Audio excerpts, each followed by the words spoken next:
고통에서 달아나지 않고 그 고통을 인정하고 보듬어안고 깊이 바라볼 때 고통은 변화하기 시작하고 해탈과 깨달음도 모습을 드러내기 시작한다. 안녕하세요. 데이나입니다. 오늘은 불광출판사 출판 틱낙한 스님의 화해를 소개해 볼까 합니다. 요즘 데이나는 무의식 정화에 힘쏟고 있는 중인데요. 그동안 많은 영성책들과 내면화의 책들, 그리고 호호포노포노를 공부하면서 큰 도움을 받은 책이라 무의식 정화와 관련된 책 중에 어떤 책을 제일 먼저 소개해 드릴까 고민하다가 화해를 맨 처음 소개하게 되었습니다. 많은 영성책에서는 자기 자신을 사랑하라 하고 모든 것은 내 안에 있다고 하고 내면으로 돌아가라 하고 이런 말들을 정말 많이 들어보셨죠? 가슴으로 살라고, 지금 현재를 살라고. 읽을수록 아리송하기만 합니다.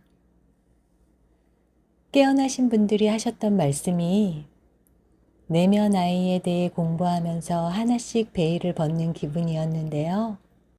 그 모든 것이 바로 이 내면 아이와 대면하는 일임을 알 수 있으실 거예요. 틱낙한 스님의 화해는 돌려 얘기하거나 어렵지 않게 쓰셔서 더 쉽게 공감하실 수 있으실 거라 생각합니다. 예전에 저처럼 그동안 자기계발서나 영성책들을 읽으시면서 궁금하셨던 점들을 이 책이 해답을 줄 수 있을 거라 확신합니다. 혹시 종교적인 색채 때문에 불편하신가요? 저는 불교 신자는 아니지만 거부감 없이 편안하게 받아들이고 읽을 수 있었습니다. 자, 그럼 이제 틱낙한 스님의 화에 같이 읽어볼까요? 사람들은 저마다 내면에 고통받은 아이를 품고 있다. 상처다. 꽁꽁 싸맨 상처라 겉으로 드러나지 않지만 눈을 감고 조용히 거슬러 올라가면 유년의 어느 날에 그 끈이 닿아 있다. 우린 누구나 어린 시절 한때를 아프게 보냈다고 여기니까. 이것은 트라우마로 나타나 괴롭히기도 한다. 쓰라린 감정과 기억, 불현듯 이 고통이 고개를 들면 우리는 무시하거나 꾹꾹 눌러 내 안의 깊은 무의식 속으로 처박아 버린다. 왜냐하면 앞으로 겪을 고통이 보이니까. 무슨 일이 있어도 잊고 싶으니까. 우린 몇십 년 동안 그 어린아이를 들여다보지 않았다. 아니, 두려워서 들여다보지 못했다. 하지만 우리가 무시하고 모른 척한다고 해서 내 안에 그 아이가 사라지는 것은 아니다. 그 상처받은 아이는 언제나 그 자리에 앉아 있다. 그리고 우리의 눈길과 관심을 받으려고 무던히도 애를 쓴다. 나는 여기에 있어. 여기 있다고. 그러니 나를 피하지 말아줘. 도망치지 마. 그 말을 들은 우리는 그 아이를 더 멀리 밀쳐버리고 싶어진다. 마음 더 깊은 구석으로 보내고 최대한 멀리 떨어져서 고통이 사가 없어지거나 소멸되기만을 바란다. 하지만 도망친다고 해서 고통이 사라지던가?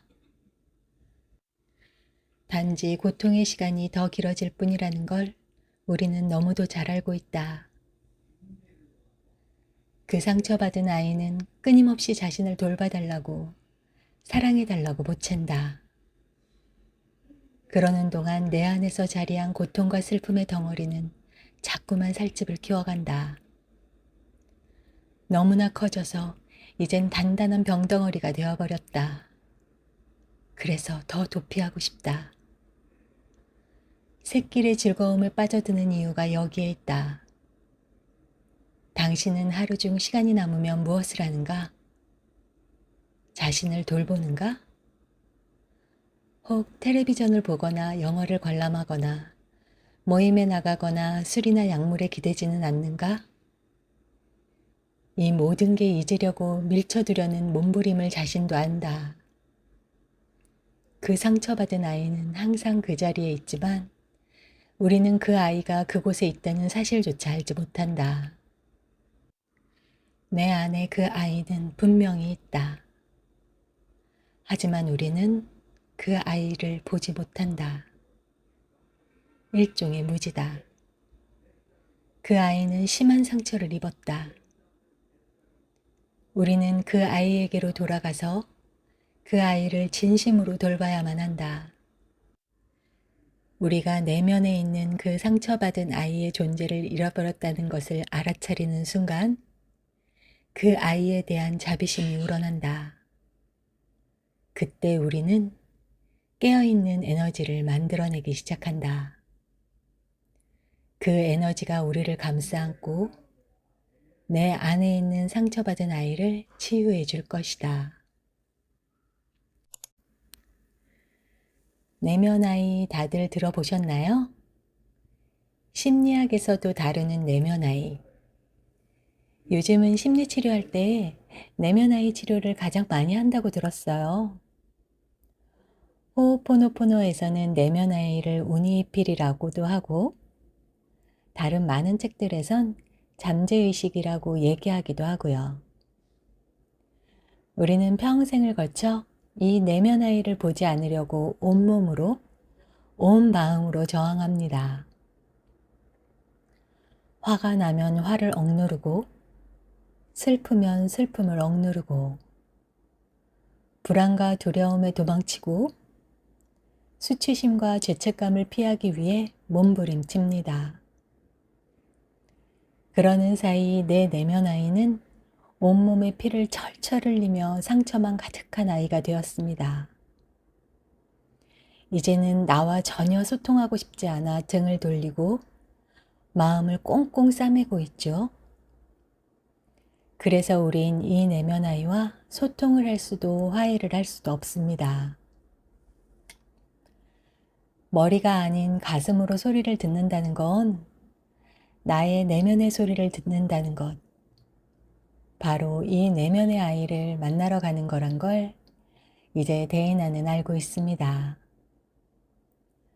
알아차린다는 것은 바로 이 내면 아이의 존재를 느낀다는 것이고 깨어난다는 것은 내면 아이를 사랑으로 감싸 안아 화해를 했을 때 진정한 나를 만날 수 있다는 것을요. 그렇게 현재의 나를 외면하지 않고 온전히 받아들일 때 그때가 가슴으로 살고 있는 것이고 지금 이 순간을 산다고 말할 수 있는 것이랍니다. 나는 아무리 내면 아이의 얘기를 들으려 해도 안 들리는데 하시나요? 예전에 저도 그랬습니다. 우리는 너무도 오랜 시간 내면 아이의 존재를 모르고 살아왔으니까요. 아니, 무시했다고 하는 게 더 맞을 거예요. 억압하고 무시하고 회피하고 살아왔기 때문에 내 안의 내면 아이를 만날 방법이 없습니다. 이제 탕닉한 스님이 말씀해 주시는 내 안의 내면 아이 만나는 방법 좀 자세히 살펴볼게요. 당신은 사랑이 담긴 말로 그 아이에게 직접 말을 걸 수 있다. 과거에는 어린 너만 남겨두고 나 혼자 도망갔었어. 정말 미안해. 이제 도망가지 않고 너를 안아줄게. 이렇게 말을 걸어도 좋다. 아가야, 너를 위해 내가 여기 있어. 나는 너를 잘 보살펴 줄 거야. 내가 많이 고통받고 있다는 것을 난 알아. 그동안 내가 너무 바빴어. 그래서 너에게 소홀했었지. 하지만 이제는 너에게로 돌아가는 방법을 배웠단다. 필요하다면 그 아이와 함께 울어야 한다. 그리고 아이가 보챌 때마다 곁에 앉아 함께 숨을 쉬어야 한다. 숨을 들이쉬며 나는 상처받은 그 아이에게로 돌아가네. 숨을 내쉬며 나는 상처받은 그 아이를 잘 보살피네. 당신의 내면 아이에게 하루에도 여러 번 말을 걸어라. 그래야 치유가 일어난다. 아이를 안아주며 다시는 실망시키지 않겠다고, 홀로 남겨두지 않겠다고 다짐하고 또 다짐하라. 그 작은 아이는 너무나 오랫동안 홀로 방치되어 있었다. 주의 깊게 듣는 법을 알았다면 매일 5분에서 10분 정도 아이의 말에 귀를 기울여라.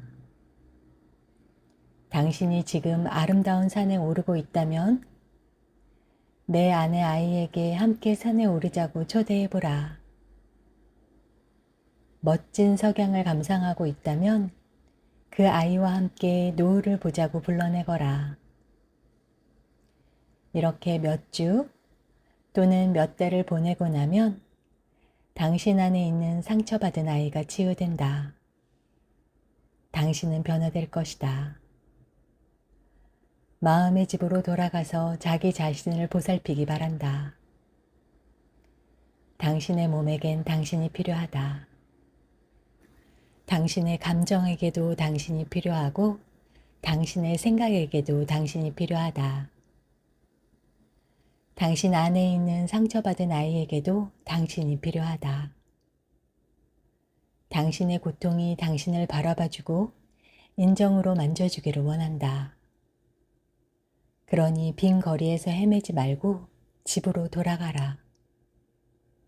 당신이 거기 진정 머물 수 있도록, 당신이 진정 사랑할 수 있도록. 저는 요즘 내면 아이를 만나기 위해 매일매일 열심입니다. 물론 곧 저의 체험담과 내면 아이를 만나는 과정들을 유튜브에 올려드리려고 하는데요. 조금 더 일찍 나의 내면 아이를 만났더라면, 그래서 조금 더 일찍 나의 내면 아이와 함께 했더라면 하고 후회하기도 하지만 누구든 딱 알맞은 때에 찾아온다는 것을 알고 있기에 저는 지금 저에게 때가 왔다고 느끼는 중입니다. 누구나 단계라는 것이 있으니까요. 돌고 돌아 드디어 이제는 외면할 수도 부인할 수도 없게 내면 아이가 절 찾아왔습니다. 우리 구독자님들도 그때를 온전히 알아봐 주셨으면 해요. 내면 아이의 존재를 알게 된 순간부터 지금까지 대인하는 매일 아침 아이와 함께 눈을 뜨고 아이와 함께 생활하고 아이와 함께 잠을 잡니다. 아직은 소통이 원활하진 않지만 계속해서 아이와 대화를 나누려 노력하는 중입니다.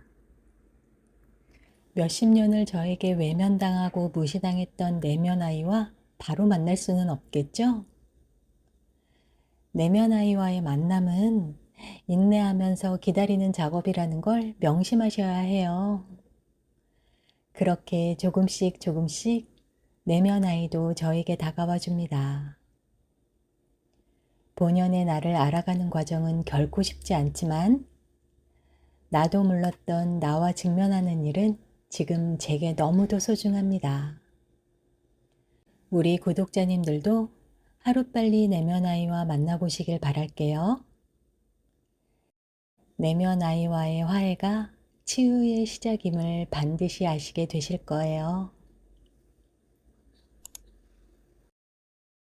깨어 있으면 에너지는 내 안에 상처받은 아이가 있다는 것을 인정하는 것이 긍정이며 그 아이를 치유해 줄 수 있는 치료약이다. 그렇다면 이 에너지를 어떻게 끌어낼 것인가? 불교 심리학에서는 마음을 두 부분으로 나눈다. 하나는 의식이고 다른 하나는 저장식이다. 의식은 능동적으로 알아차리는 마음이다. 서양 심리학에서는 이를 현재 마음이라 부른다. 깨어있음의 에너지를 키우려면 능동적 알아차림, 즉 의식을 우리의 모든 활동에 두어야 하고 지금 하고 있는 일이 무엇이든 그것과 진심으로 하나가 되어야 한다. 저장식은 뿌리식이라고도 하며 우리 마음의 근간이 된다.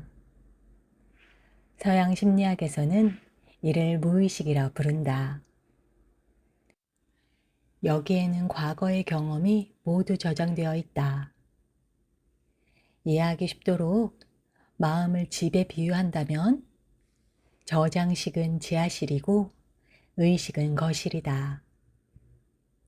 화, 슬픔, 기쁨 등의 심리현상은 씨앗의 형태로 지하실 속에 쉬고 있다.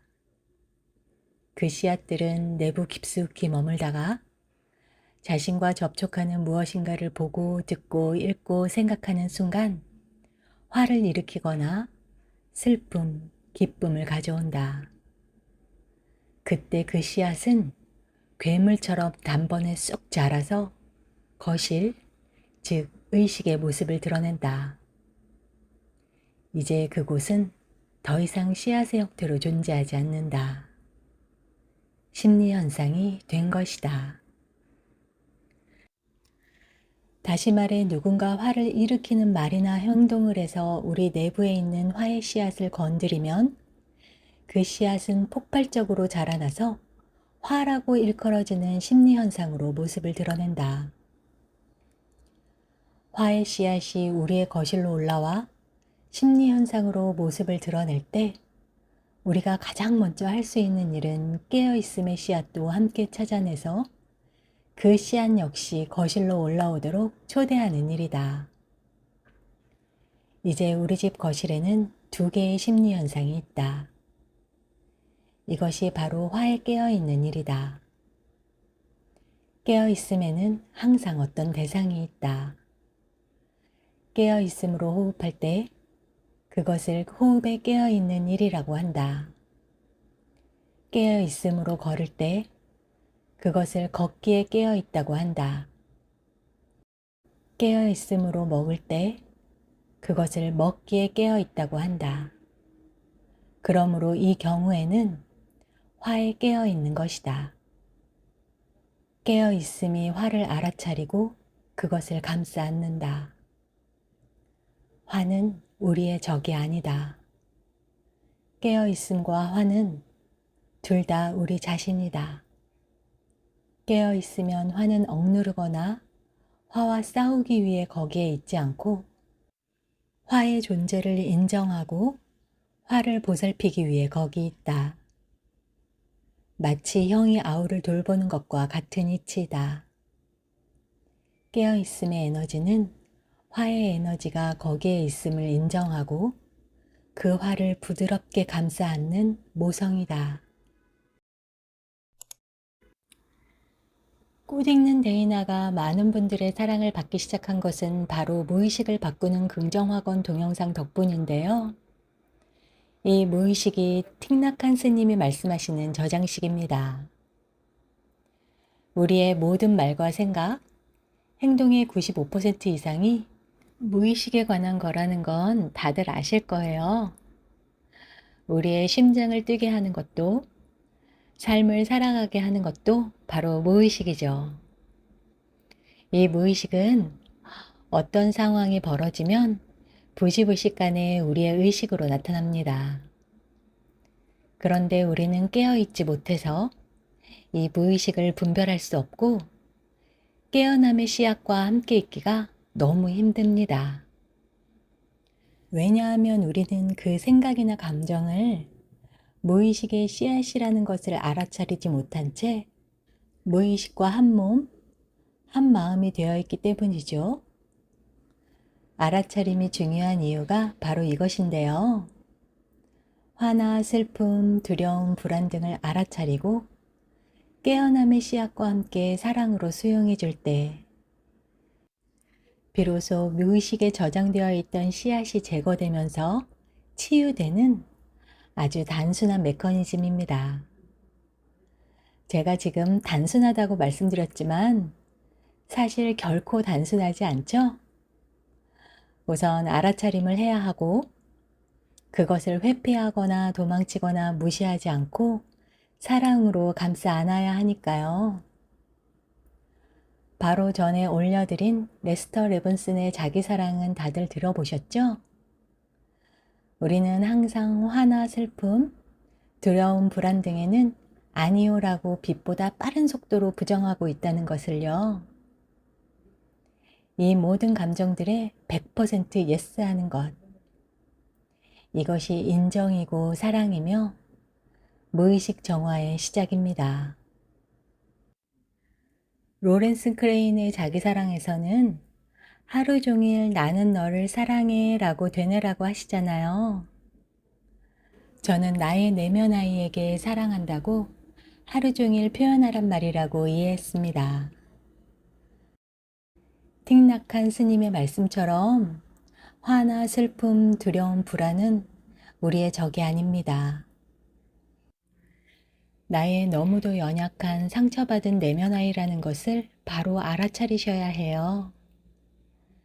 그 내면 아이를 진정으로 위로하고 용서를 구하고 사랑으로 감싸 안아주는 것이 무의식 정화의 핵심입니다.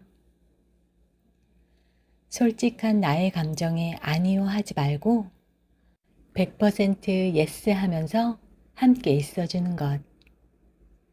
이것이 바로 틱낙한 스님의 메시지입니다. 이 책에는 다양한 예시들과 내면 아이와 대면하는 방법이나 거대한 내면 아이 다루는 방법 등 정말 보물 같은 해답들이 실려 있는데요.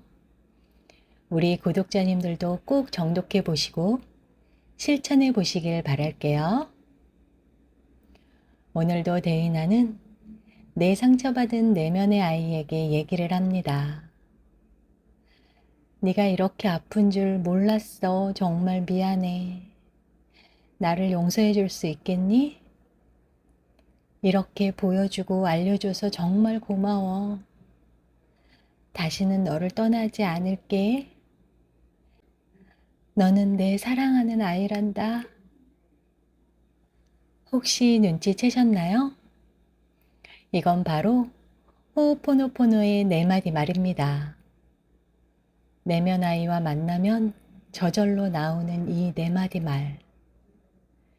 미안해, 용서해, 고마워, 사랑해. 이 영상 대본을 쓰면서도 저는 내면 아이와 벌써 3번이나 만났네요. 우리 구독자님들도 하루빨리 내면 아이를 만나서 사랑으로 감싸길 바라겠습니다. 오늘 데이나가 전해드릴 이야기는 여기까지입니다. 다음에는 더 유익하고 재미있는 이야기로 찾아뵐게요. 끝까지 들어주셔서 정말 감사합니다.